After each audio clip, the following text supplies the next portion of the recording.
Assalamualaikum warahmatullahi wabarakatuh. Alhamdulillahirabbil alamin wassalatu wassalamu ala asyrafil anbiya'i wal mursalin wa ala alihi wa ashabihi ajma'in. Rabbi shrah li sadri wa yassir li amri wa hlul 'uqdatam min lisani yafqahu qawli, amma ba'd. Hadirin ma'asyiral muslimin yang Allah Subhanahu wa taala, puji syukur kita menjadikan Allah Subhanahu wa taala pada pagi ini kita semua dalam keadaan sehat walafiat, dapat menjalankan sholat subuh berjamaah. Mudah-mudahan Allah Subhanahu wa taala selalu memberikan hidayah taufiknya kepada kita semua. Dan kita lanjutkan dengan mudzakarah ya.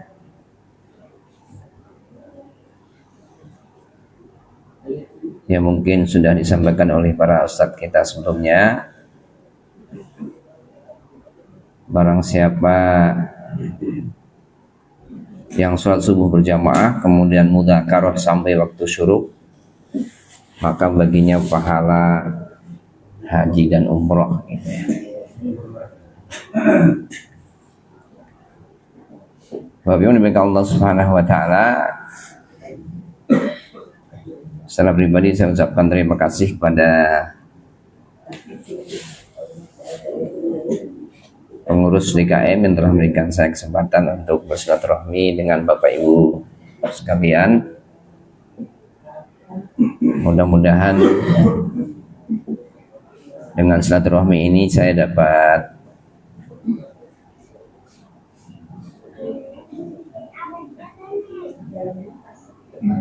menyambung, berinteraksi lebih dalam dengan Bapak Ibu sekalian, bertukar pikiran, menjalankan fungsi saya gitu ya. Paling enggak dua fungsi lah.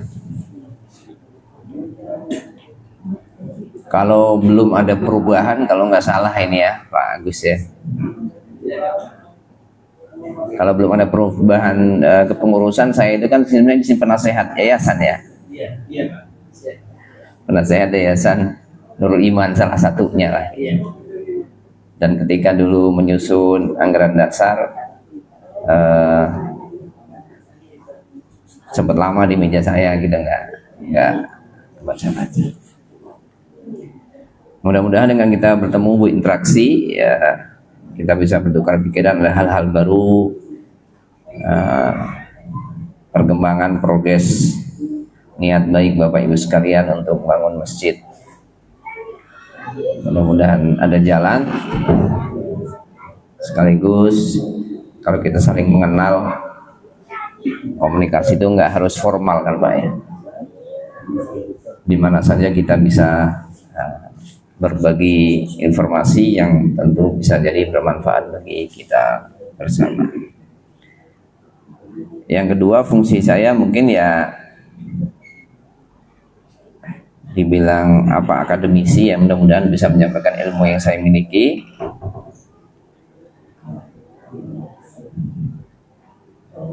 Dan background saya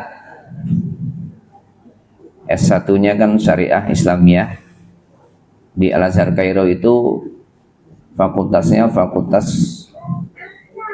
Hukum dan Syariah. Kalau itu Syariah wal Qanun. Kalau hukum larinya biasanya ke hukum internasional. Nah, saya ngambil ke Syariah Islamiyahnya. Kemudian S2 saya Islamic Economic and Finance, ekonomi Islam, ekonomi dan keuangan Islam.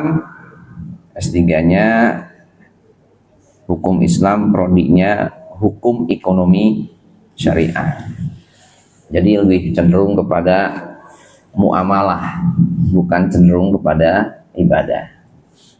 Maka atas obrolan singkat dengan Pak Agus waktu itu, mungkin tentang ekonomi syariah atau hal-hal yang berkaitan dengan itu belum ada yang membahas lah, gitulah kurang lebih. Maka Bapak Ibu sekalian dimuliakan Allah Subhanahu wa taala, mudah-mudahan kita awali dengan bismillahirrahmanirrahim.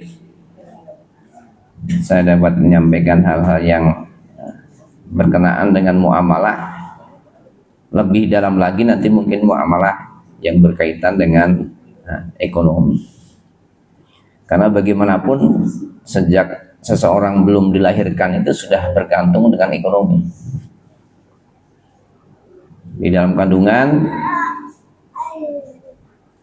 harus periksa bidan, harus periksa dokter, juga berkaitan dengan ekonomi. Agar seseorang di dalam rahimnya tumbuh dengan normal, perlu nutrisi, perlu vitamin, juga berkaitan dengan ekonomi. Oleh karena itu Nabi Shallallahu Alaihi Wasallam mengingatkan, apabila ada dalam tubuh kita ini daging yang numbuh dari barang haram, maka an-naru haqqu biha, maka neraka lebih berhak terhadap daging yang tumbuh dari barang haram. Akan tapi kita umat Islam kadang-kadang justru kurang peduli dengan hal-hal yang demikian, karena memang prakteknya ekonomi kita secara nasional maupun ekonomi global dikuasai oleh kapitalisme, sehingga karena sesuatu yang sudah terbiasa itu membuat hati kita menjadi kurang aware. Oleh karena itu Nabi juga mengingatkan, man ra'a minkum munkaran falyughayyirhu bi yadihi faman lam yastati' fa bi lisanihi faman lam yastati' fi qalbihi wa huwa ad'aful iman. Bagi seorang muslim itu apabila melihat suatu kemungkaran, mungkin juga sudah disampaikan oleh para ustaz kita, ada mungkar, ada fahsya, ya kan? Itu kan sesuatu yang berbeda. Ada yang membedakan kalau mungkar itu adalah perbuatan yang tidak sesuai dengan perintah Allah Subhanahu wa taala, tetapi dilakukan oleh pribadi-pribadi. Itu mungkar. Kalau kita lupa sholat, kalau kita keluar dari mushola kita pakai sendal orang tanpa izin, itu kan namanya kan mengambil manfaat. Kalau kita pakai sendal dibawa pulang, niatnya memiliki, namanya mencuri, karena mengambil barang tanpa izin pemiliknya. Sekarang kalau kita menggunakan manfaat dari barang orang tanpa izin, barangnya ada, yang kita ambil manfaatnya buat wudhu, ke toilet, itu juga ada hukumnya gosok. Ini kan hal-hal kecil yang mungkin kita juga kurang aware, sehingga karena kita kurang aware, harusnya kan falyughayyirhu biyadihi. Kalau dia punya kemampuan untuk merubah dengan kekuasaannya, dengan tangannya, maka seorang muslim itu berkewajiban untuk mencegah terjadinya suatu keburukan dengan kekuasaan, dengan tangan yang dia miliki. Kepala keluarga punya kekuasaan untuk mencegah kemungkaran, keburukan yang terjadi di lingkungan rumahnya. Karena kullukum ra'in wa kullukum mas'ulun an ra'iyati. Kalau dia sudah keluar sedikit menjadi ketua RT, ya dia punya kewajiban untuk mencegah terjadinya kemungkaran di lingkungan RT yang dia pimpin. Naiklah menjadi RW terus begitu, ya itu sudah menjadi kewajiban. Kalau dia punya yadun, punya kemampuan untuk merubah sesuatu dengan tangannya. Nah, kalau yang tidak punya itu seperti apa? Falyughayyirhu bilisanihi. Nah, ini mungkin yang sering disampaikan oleh para ustaz. Setidaknya kita berusaha mencegah terjadinya kemungkaran dengan lisannya, mengingatkan, melarang. Yang terakhir fabiqalbihi. Kalau tangannya tidak mampu, lisannya tidak berani mengucapkan, melarang, hatinya harus mengingkari bahwa perbuatan itu sebenarnya perbuatan yang tidak boleh dilakukan. Tapi saya nggak berani ngomong, tapi saya tidak bisa ngomong, saya tidak bisa berubah dengan tangan saya. bahwa at'aful iman, dan itulah serendah-rendahnya iman. Artinya kalau kita melihat kemungkaran kok hati kita biasa-biasa saja, nah itu mau urusan orang lain, bukan urusan saya, biarin aja. Itu berarti sudah lebih rendah daripada at'af. Akhirnya karena terbiasa menjadi seakan-akan keburukan itu menjadi kebenaran. Nah itulah yang diciptakan ya. Pada saat ini kebenaran itu bukan berdasarkan kenyataan,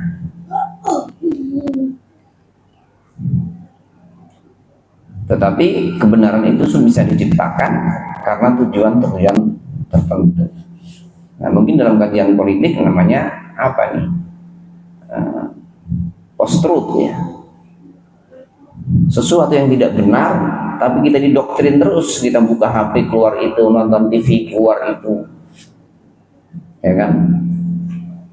Padahal itu nggak ada, dibuat seakan-akan ada. Karena terus-menerus kita didoktrin seperti itu, mendengar itu, melihat itu berhari-hari, berminggu-minggu, berbulan-bulan, sehingga di dalam hati kita bisa jadi itu ada. Dan itu yang dijadikan sebagai patokan kita.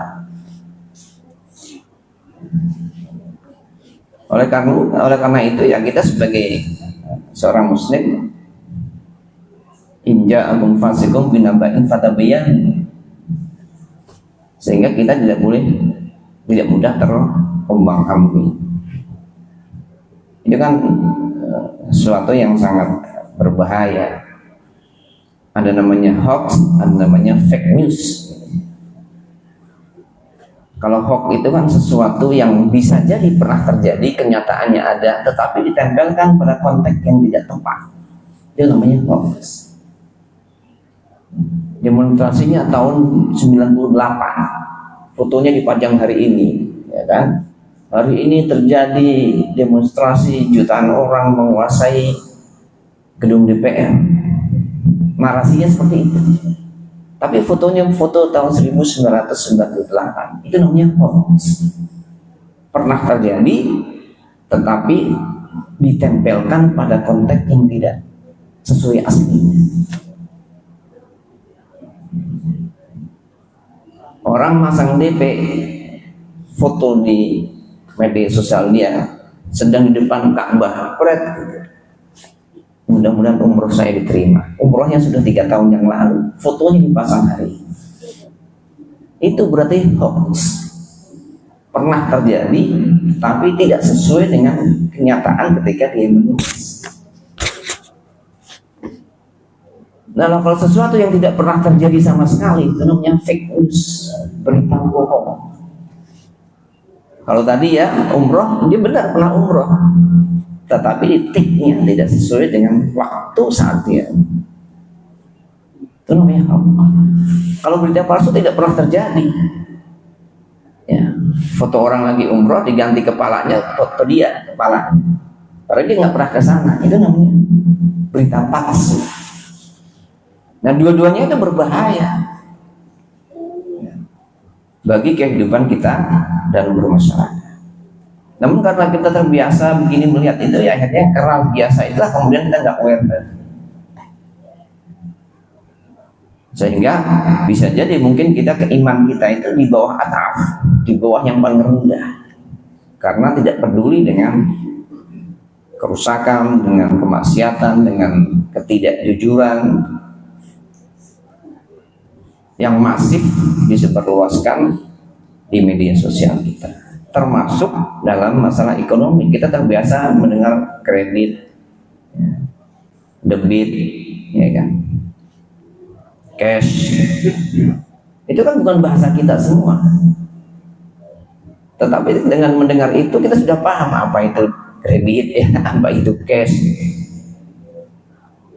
Sehingga istilah-istilah yang kita dengar dari sejak kecil itu istilah-istilah asing yang berkonotasi dengan kapitalisme. Maka ketika muncul Bank Islam di tahun 99 dengan bank muamalat itu, orang jadi asing. Ada mudharabah, ada musyarakah dan lain sebagainya. Padahal itu ada di dalam ajaran agama kita. Karena kita asing, sehingga kita tidak tertarik untuk terlibat dalam kegiatan ini.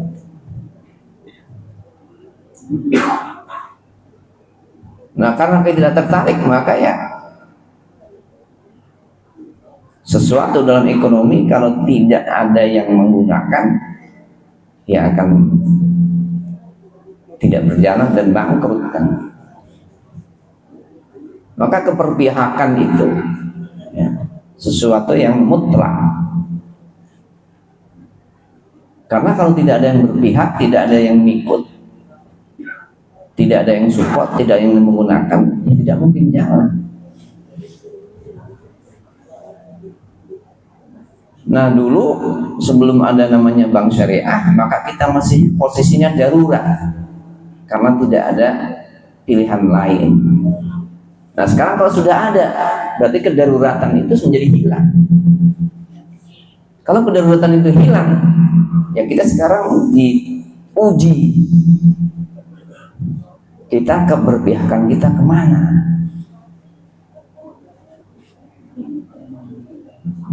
Ini kan hal-hal yang perlu kita sadari bersama, sehingga mudah-mudahan ya kesadaran itu muncul, kemudian ajaran-ajaran kita itu ya semakin membumbung, sehingga kita tidak hanya berfokus kepada masalah ibadah. Dalam surat Al-An'am 38 Allah Subhanahu wa taala berfirman, ya ayyuhalladzina amanu khulu fis-silmi kaffah. Wahai orang yang beriman, masuklah kalian ke dalam Islam itu secara totalitas, bukan hanya dipilih-pilih saja.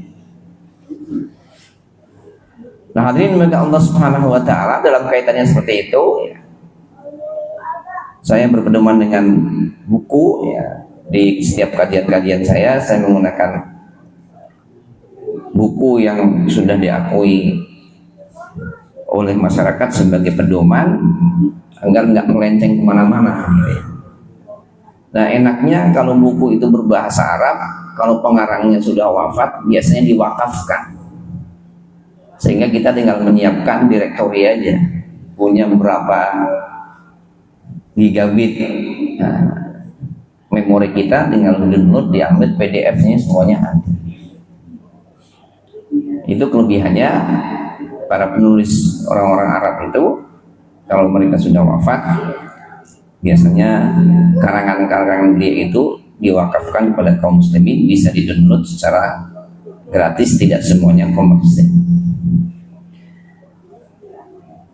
Nah, baiklah dimana Allah Subhanahu wa taala,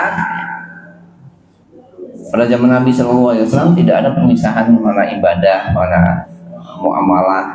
Ya, semua Islam itu dijalankan secara bersama-sama. Sehingga sampai kepada Imam Abdus Salam, seorang ulama di Mesir, yang membagi kegiatan manusia ini dalam perspektif fikih menjadi dua, yaitu hubungan seseorang dengan Tuhannya yang disebut dengan ibadah, kemudian hubungan seseorang dengan seseorang yang lain atau dengan sesama makhluk, atau hubungan antara makhluk dengan makhluk. Jadi kalau ibadah itu berbicara hubungan makhluk dengan Khalik, kalau muamalah berbicara hubungan makhluk dengan makhluk, baik sama umat manusia maupun dengan makhluk-makhluk yang lain. Bagaimana manusia itu memperlakukan alam semesta ini sesuai dengan ajaran Nabi kita Muhammad Shallallahu Alaihi Wasallam. Salah satunya tidak boleh eksploitasi dan sebagainya, merusak alam, itu kan tidak boleh dalam agama. Maka kemudian untuk mempermudah pembedaan itu, para ulama membuat kaidah-kaidah. Maka ketika ditanya kepada apa dulunya, apa ya gitu, saya tanya, kalau kita mau mengkaji ini setiap Sabtu kelima, ya kita bikin seri lah gitu ya.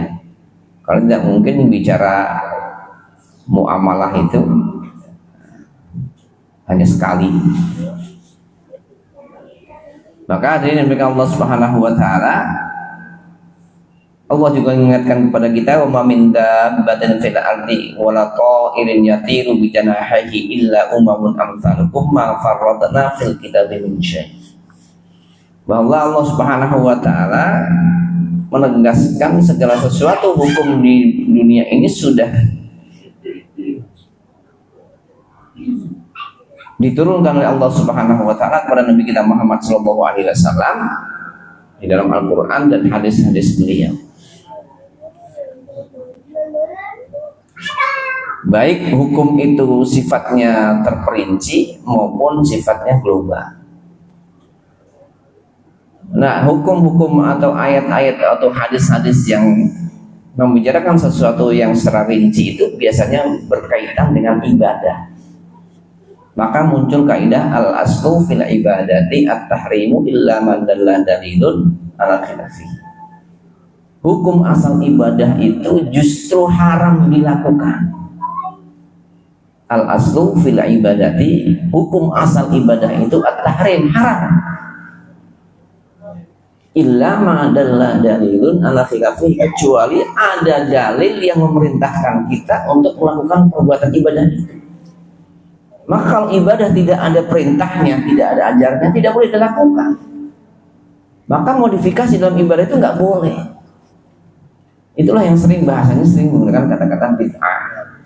Walaupun bid'ah itu kita pelajari nanti ya, ada satu kitab khusus yang sering juga dikutip oleh Gus Baha itu.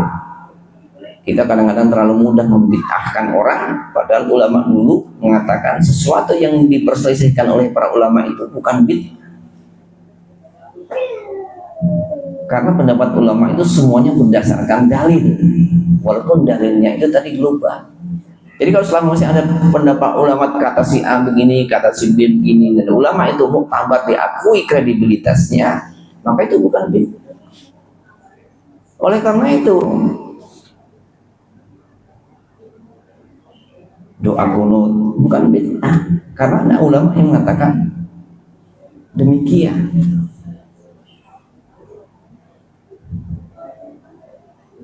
Maka bid'ah itu berarti kan modifikasi, membuat sesuatu yang baru, bada ayat da'u, menciptakan yang tidak ada menjadi ada.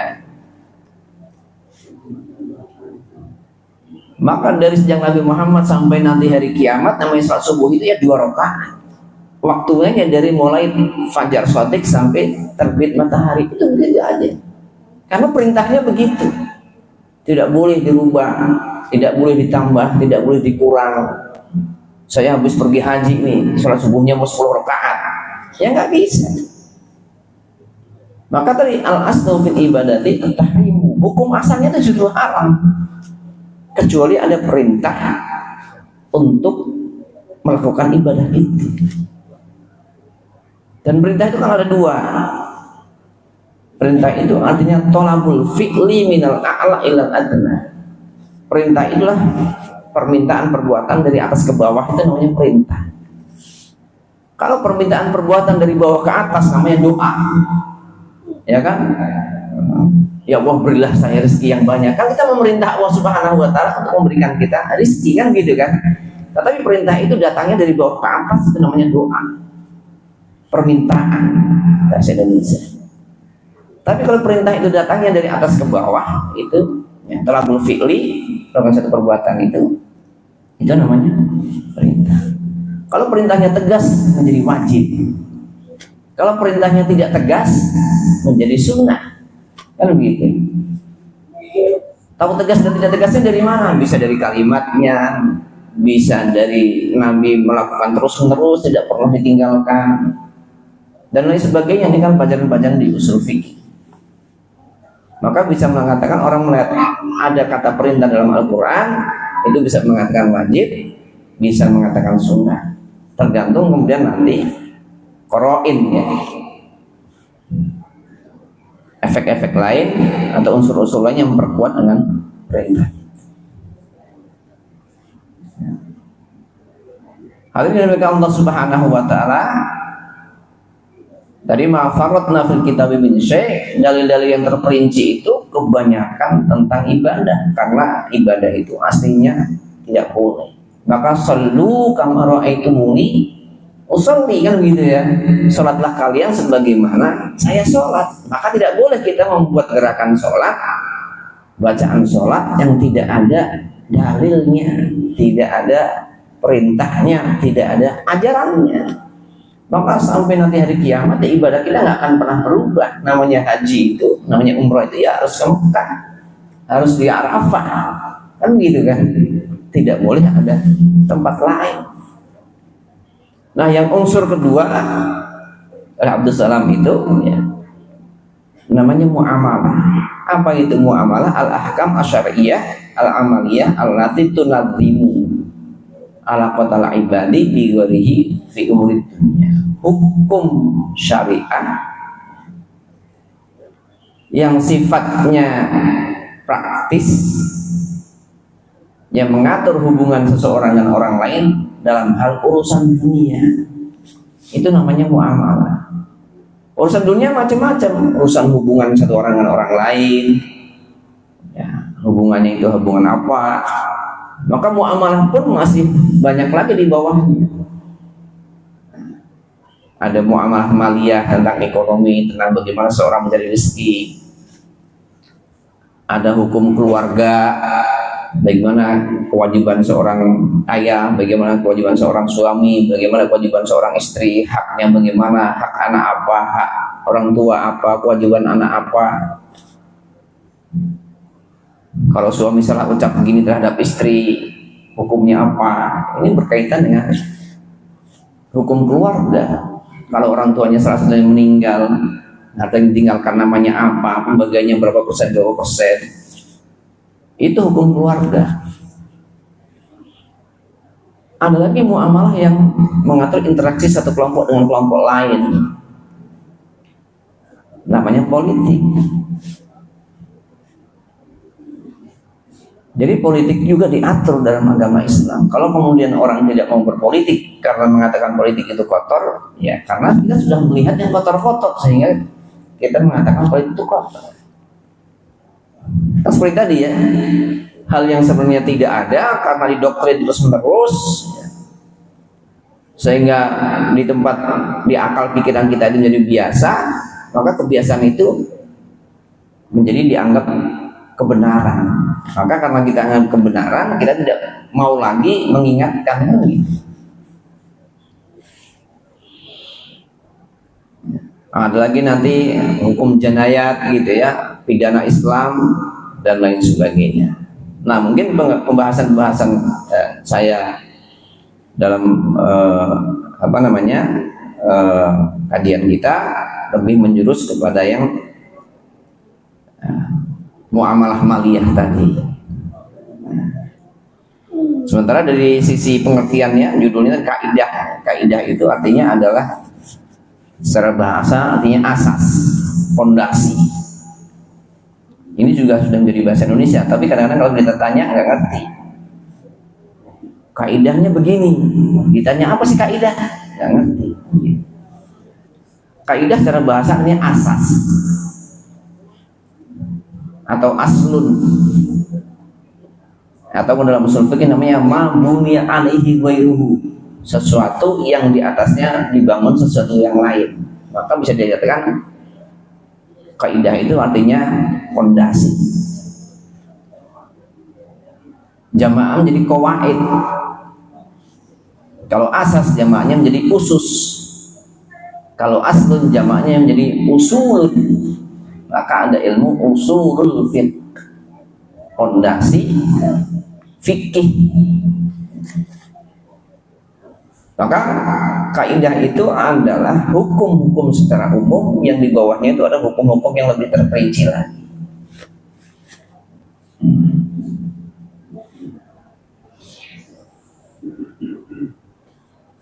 Nah, kaidah-kaidah itu di sini saya ambil dari bukunya Syekh Yusuf Al-Qaradawi almarhum. Minimal beliau menyebutkan di sini ada 11 kaidah. dalam masalah halal dan haram itu. Beliau memulai kitabnya dengan ta'rifat ya, yang saya ambilkan itu ta'rifat. Ta'rifat itu yang definisi, pengertian. Tapi kalau kita umroh naik taksi itu argonya kan ada tuh ta'rif. Itu artinya apa? Tarif. Jadi bahasa yang diarabkan namanya mu'rab. Sama seperti bahasa kita yang dipengaruhi oleh bahasa asing. Bahasa Arab juga banyak dipengaruhi oleh bahasa-bahasa asing.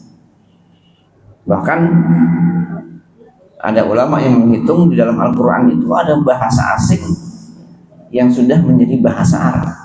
Kurang lebih ada 120 bahasa. Bagi yang meyakini bahwa di Al-Quran itu ada bahasa asing, tetapi sudah terbiasa digunakan, sebagaimana kita menggunakan cash, kredit, itu sudah langsung paham begitu diucapkan. Maka kita akan menemukan di Al-Quran itu dinar, ya kan? Darohin, dirham. Ketika cerita tentang Nabi Yusuf kan, darohima ma'dudah kan gitu kan. Nabi Yusuf itu dihargai dengan nilai yang sangat rendah, beberapa dirham saja. Dirham itu bahasa Persia, bukan bahasa Arab, tetapi sudah dikenal luas oleh orang Arab karena dulu mereka dagangnya ke Persia, begitu pulang ke Arab bawa mata uangnya dirham, sehingga ketika disebut dirham itu orang sudah tahu. Padahal sih kan dirham dalam bahasa Persia. Dinar juga bukan bahasa Arab, dia bahasa Romawi, mata uang yang terbuat dari emas, namanya denair aslinya. Tapi karena orang Arab juga kalau musim panas itu dagangnya ke Romawi, ya ke Romawi sekarang namanya Roma itu yang terpecah-pecah menjadi Eropa Barat itu. Begitu pulang bawa duit itu namanya apa? Dinar. Tanpa harus disebutkan apa itu dirham, mereka sudah tahu ini dinar, ini dirham. Padahal bahasa asing juga.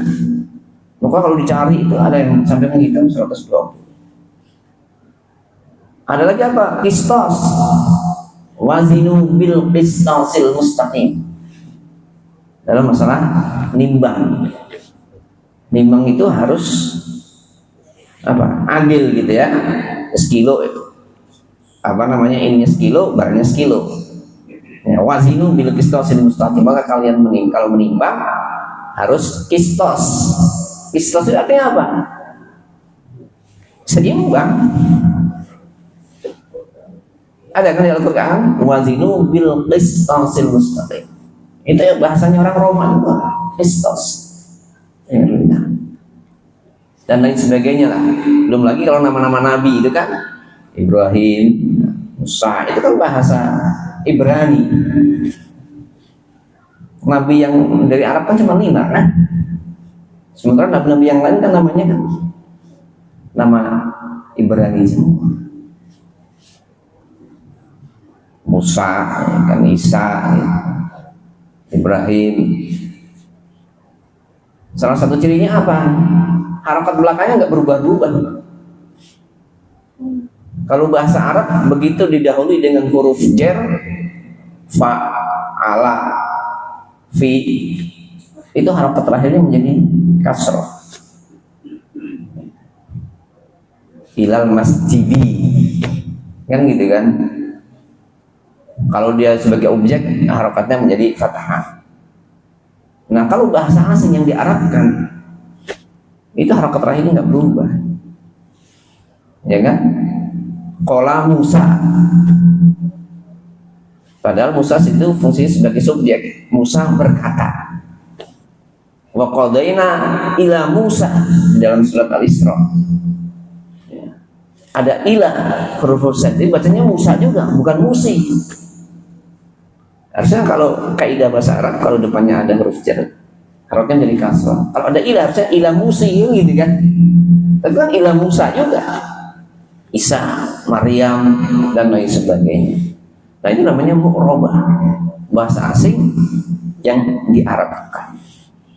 Maka hadirin oleh Allah Subhanahu wa taala, ya, karena ini hal-hal yang baru bagi kita kaum muslimin, istilah-istilah terutama dalam ekonomi dan keuangan syariah itu ya memang harus disosialisasikan terus seperti ini, agar telinga kita itu menjadi terbiasa mendengar istilah-istilah itu. Mudharabah lah, musyarakah lah, dan lain sebagainya itu ya harus tetap kita sosialisasikan sehingga mengimbangi kata debit, mengimbangi kata kredit. Kalau tidak sering kita dengar, sedang kita sosialisasikannya, akan menjadi bahasa asing terus. Begitu mendengar mudharabah, apa sih mudharabah? Karena jarang disosialisasikan sehingga kita tidak familiar dengan istilah-istilah. Termasuk kata halal. Maka Imam Qurtubi di sini memulai bukunya dengan menggunakan al-halalu huwal mubah alladzi in halat anhu Uqdatul hadar wa adna syari'u fi fi'lihi. Apa itu halal? Al-halal adalah sesuatu yang mubah. Ya. Al-halalu ya, halal huwal mubah. Halal itu sesuatu yang mubah. Kalau kita bicara fikih, maka tidak akan pernah lepas dari 5 hukum. Karena fikih secara bahasa artinya al-fahmu, memahami.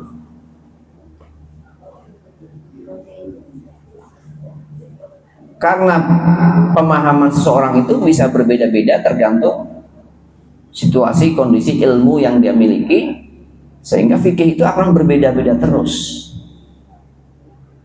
Maka pengertian al-fiqhu secara istilah ada al-ahkam asyariyah al-muta'alliqah bi af'alil mukallafin al-mustanbatah min adillatiha at-tafsiliyah. Fikih itu adalah hukum syariah yang disimpulkan dari dalil yang terperinci.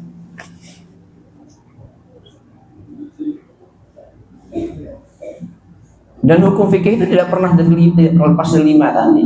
Ya, wajib, sunnah, mubah, makruh, haram. Jadi kalau belajar fikih kok belajarnya kok haram mulu sih, halal mulu, ya berarti dia nggak ngerti fikih. Karena fikih itu nggak pernah lepas dari itu. Apakah itu wajib?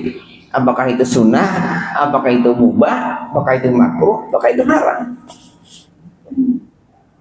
Nah, halal itu adalah al-mubahul ladzi in halat anhu uqdatud darar. Halal itu sesuatu yang mubah. Mubah itu berarti tidak ke kiri, tidak ke kanan, tengah-tengah, sesuatu yang didiamkan oleh Allah Subhanahu wa taala, tidak dilarang, tidak disuruh, itu namanya mubah.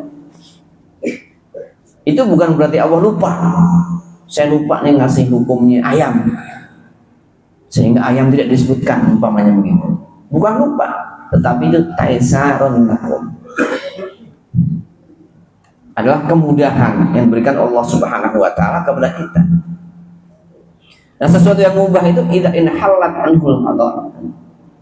Apabila kemudian dibiarkan oleh Allah Subhanahu wa taala atau bahkan adina syari'u fi fi'lihi, kemudian diberi izin untuk menggunakan itu, namanya halal. Maka nanti ada kaidah bawahnya, kita mau lanjut. Sesuatu itu halal apabila tidak membahayakan. Maka kalau sesuatu yang membahayakan, hukumnya berubah menjadi haram. Coba pelajari kenapa khamr diharamkan. Karena membahayakan terhadap kesehatan akal kita. Padahal kita tidak boleh lepas dari akal, kan? Kesadaran itu menjadi dasar kita untuk berbuat. Kalau seseorang melakukan sesuatu tanpa kesadaran, itu tidak dapat dinilai. Maka kita tidak boleh mengkonsumsi khamr dengan nama apapun. Nah, khamr pada zaman dulu dibuat dari apa? Dari inap, dari kurma, dari anggur. Sementara di kita nggak ada kurma, nggak ada anggur, dibuatnya dari beras ketan. Hukumnya sama nggak? Nah, itu pelajaran namanya usul fikih. Oleh karena itu, sesuatu yang membahayakan itu tidak boleh dikonsumsi. Baik hukumnya langsung tegas menjadi haram, atau lebih rendah dari itu. Maka kebalikan dari hal ini, al-haramu wal amru alladzi naha syari'an fihi nahyan jazimah. Sedangkan haram adalah sesuatu yang dilarang oleh Allah Subhanahu wa taala secara tegas. Haram. Kalau tidak tegas namanya makruh. Tadi ya, ini kan?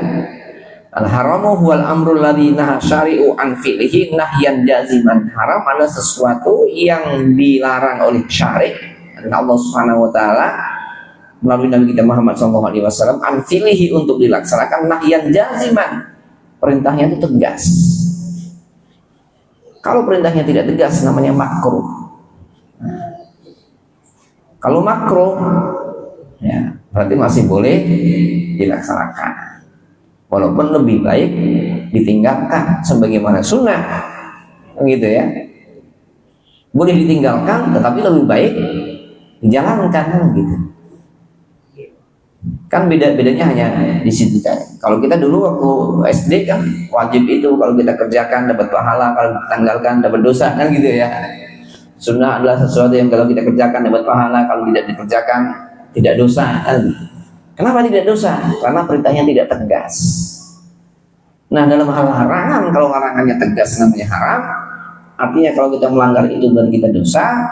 Kalau makruh, larangannya tidak tegas. Dan kalau kita mengerjakan, berarti kita tidak mendapatkan azab dari Allah Subhanahu wa taala. Di sini dikatakan wa haitsu yata'arradu min khalifin nahyi liqubatillah fil akhirah wa qad yata'arradu liqubat syariah fid dunya. Nah, itu. Jadi kalau kemudian nanti ngambil kaidah yang bawah itu, bahwa sesuatu yang haram itu pasti punya mudarat, pasti punya efek negatif terhadap tubuh kita, maka akan ambil kesimpulan segala sesuatu yang akan berdampak negatif terhadap kesehatan seseorang maka hukumnya menjadi makruh minimal, atau kalau dorornya besar menjadi haram. Maka bagi yang mengatakan rokok itu makruh gitu ya, kalau rokok itu membuat dia menjadi kanker paru-paru ya menjadi haram, ya kan? Termasuk hal-hal yang lain. Ya kalau kemudian keles ya bisa aja. Ternyata yang mati duluan yang nggak rokok, saya yang rokok dari muda nggak mati-mati, gitu. Nah ini kaidah-kaidah seperti kalau kita pelajari sehingga kita lebih sehat hidupnya. Maka sesuatu yang halal itu sesuatu yang mubah, boleh digunakan, boleh dikonsumsi, boleh dilakukan. Sudah tidak ada bahaya bagi seseorang, ditambah lagi akhirnya apa? Halalan thayyibah. Tidak semua yang halal itu thayyib, tetapi sesuatu yang thayyib pasti halal. Kenapa? Karena bisa jadi sesuatu makanan itu halal, boleh dikonsumsi oleh semua orang, tapi bisa jadi makanan itu tidak baik bagi kesehatan individu-individu tertentu. Maka perintahnya kulu mimma razaqnakum halalan thayyibah. Kalau halal itu secara umum, orang yang mengkonsumsi makanan yang sudah disebut dengan halal itu berarti tidak akan merusak tubuhnya secara umum. Tapi ada seseorang yang dalam tubuhnya sudah ada bibit-bibit penyakit, kalau makanan-makanan itu menjadi tidak thayyib bagi dia, maka walaupun makanan itu halal, ya sebaiknya harus dihindari. Maka hadirin maka Allah Subhanahu wa taala karena dalil-dalil tentang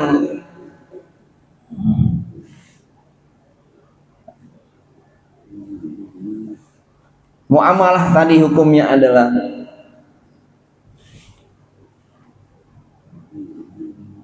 global, tidak terperinci. Bahkan di khutbah saya waktu di sini kemarin,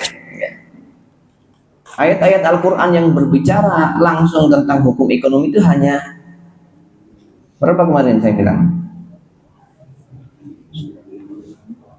15 ayat ya kalau masalah ini. Sedang hadisnya hanya 500. Karena tadi masalah muamalah itu hukumnya global, sehingga kebalikan dari kaidah yang pertama tadi, kalau masalah ibadah itu al aslu fil ibadati at-tahrim illa ma dalla dalil ala khilafihi. Kaidah pertama dalam muamalah itulah al aslu fil muamalati al ibahatu illa ma dalla dalilun ala khilafihi. Hukum asal muamalah itu bentuknya apapun, apakah itu makanan, mengonsumsi makanan, apakah interaksi satu orang dengan orang lain, apakah itu akad dengan orang lain, hukum asalnya adalah mubah. Kalau mubah itu berarti kan boleh. Illa ma dalla dalilun ala khilafihi, kecuali ada dalil yang melarang. Maka antara ibadah dan muamalah itu menjadi anti klimaks, bertentangan sedikit. Kalau masalah ibadah itu harus kita cari dalil yang memerintahkan, kalau masalah muamalah kita disuruh mencari dalil yang melarang. Maka kalau tidak dilarang berarti boleh. Berarti boleh dong makan daun mangga. Ya boleh, silahkan aja. Ya gitu kan. Ada daun apa pisang bisa dimakan, ya bilang silahkan aja. Karena al aslu fil muamalati al ibah. Pun demikian dalam transaksi ekonomi, selama tidak ada larangannya ya boleh. Mau pakai apa namanya, mau pakai aplikasi apa namanya, mau namanya apa gitu, disilahkan apa ya boleh. Karena yang dilarang hanya sedikit. Kenapa kaidahnya seperti ini? Memudahkan kita umat Islam bahwa muamalah itu kalau tidak ada larangannya berarti boleh dilakukan, berarti larangannya sedikit, sehingga kita mudah mengingatnya. Kalau yang ditampilkan itu yang banyak, maka kesulitan bagi kita kaum muslimin untuk mengidentifikasi. Maka itu kaidahnya seperti ini ya. Al aslu fil muamalati al ibahatu illa ma dalla dalilun ala khilafi. Hukum asal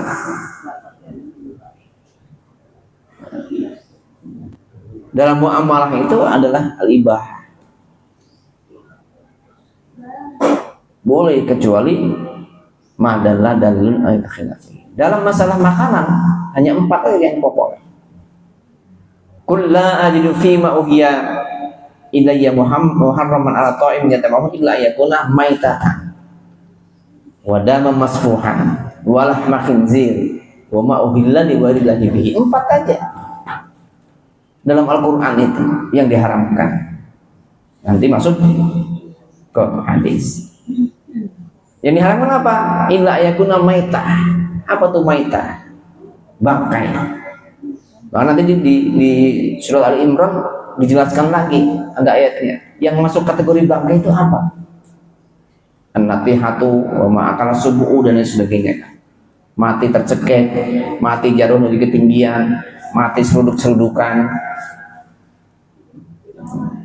Disimpulkan binatang yang mati karena benda tumpul yang tidak disembelih ya, maka dia menjadi bangkai. Kan gitu. Yang kedua apa? Daman masfuhan, darah. Olah makhinzir, B3. Maka yang disebutkan dalam Quran binatang cuma 1 itu aja yang diharamkan.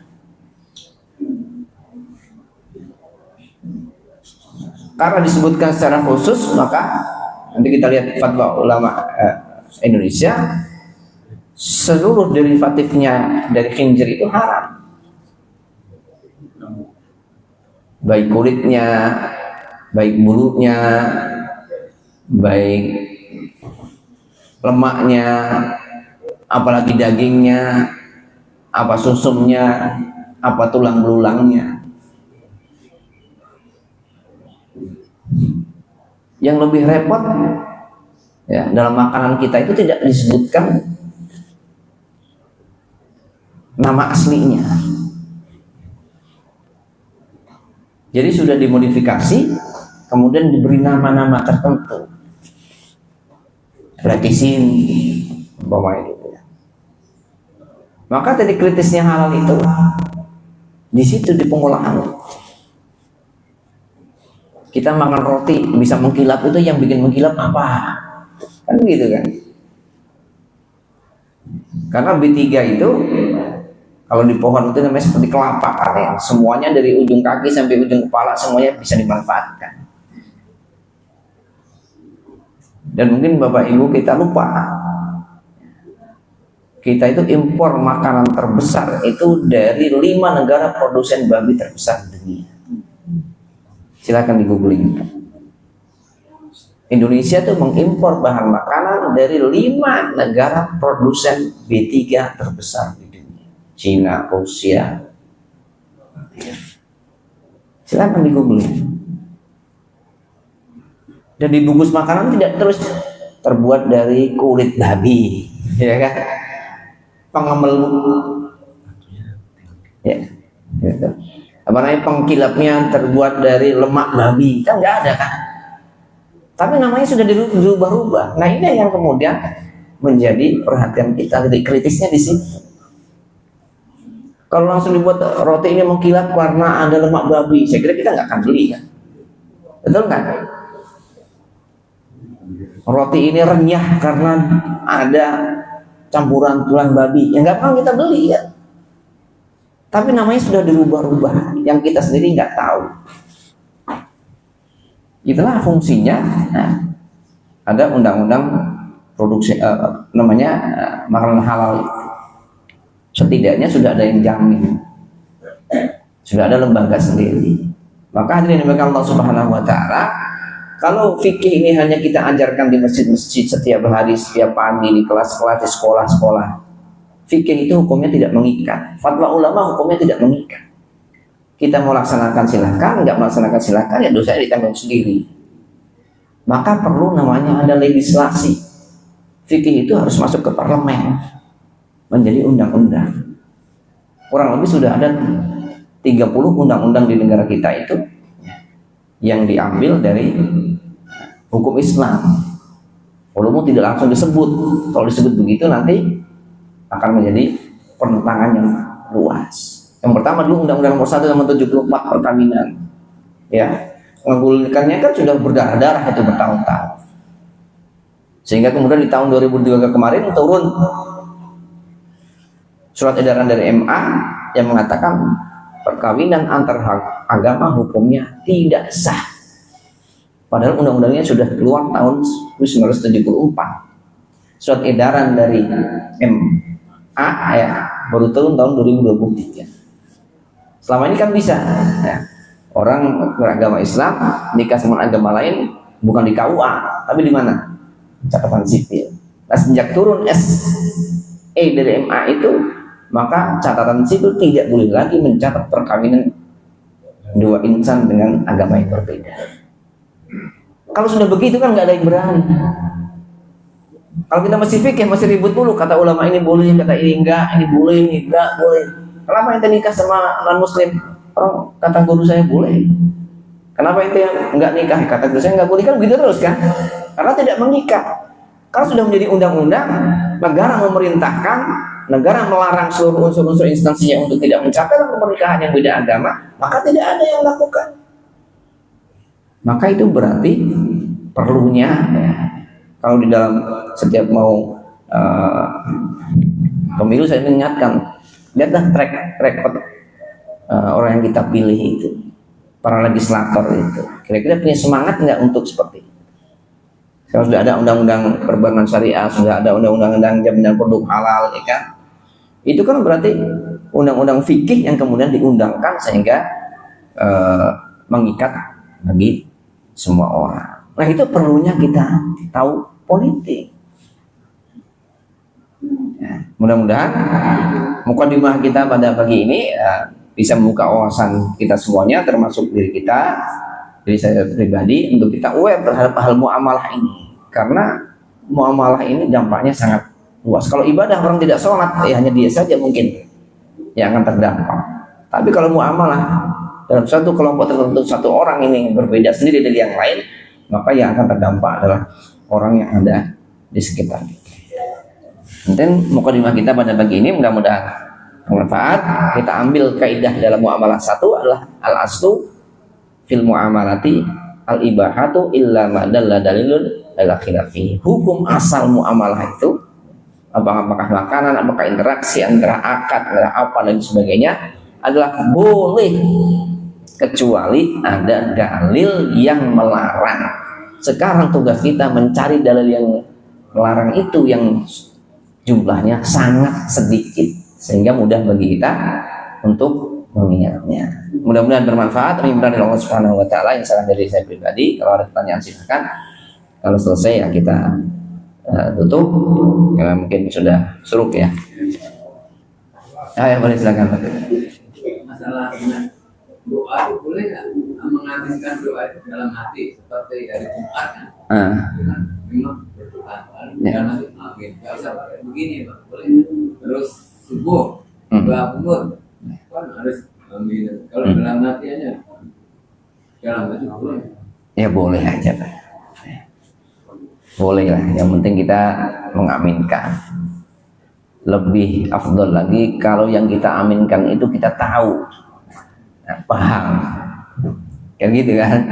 Makanya kalau di luar sholat ya doa itu tidak harus berbahasa Arab kalau di dalam sholat karena kan memang sudah tentunya begitu.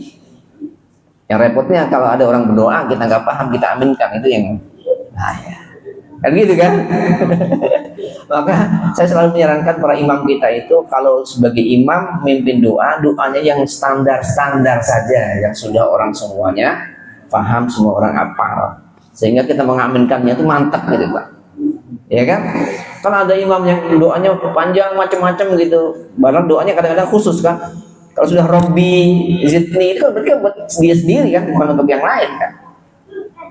Karena yang diminta kan dia gitu. Nah, saya selalu mengingatkan gitu para imam, ayo kalau Anda menjadi imam memimpin doanya yang standar saja, yang semua orang sudah paham, sudah hafal dan berfungsi untuk semua orang. Bukan ya Robbi zidni ilma, itu kan tambahlah saya ilmu kan gitu kan. Berarti kan mendoakan dirinya dia sendiri gitu, bukan mendoakan jemaah yang di belakang dia. Betul kan? Robbi habli minas solihin, kan mendoakan dirinya sendiri.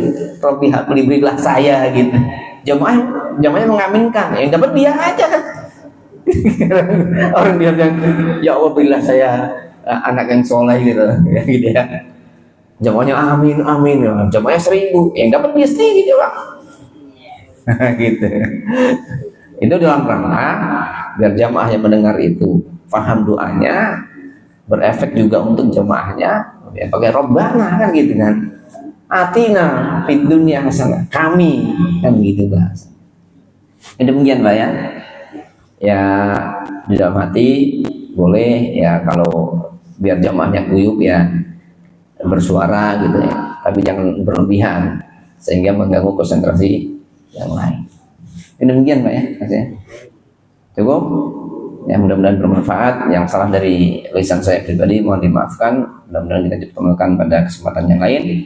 Kita tutup dengan doa kafaratul majlis. Subhanakallahumma wa bihamdika asyhadu an la ilaha illa anta astaghfiruka wa atubu ilaik. Wabillahi taufiq wal hidayah. Wassalamualaikum warahmatullahi wabarakatuh. Waalaikumsalam.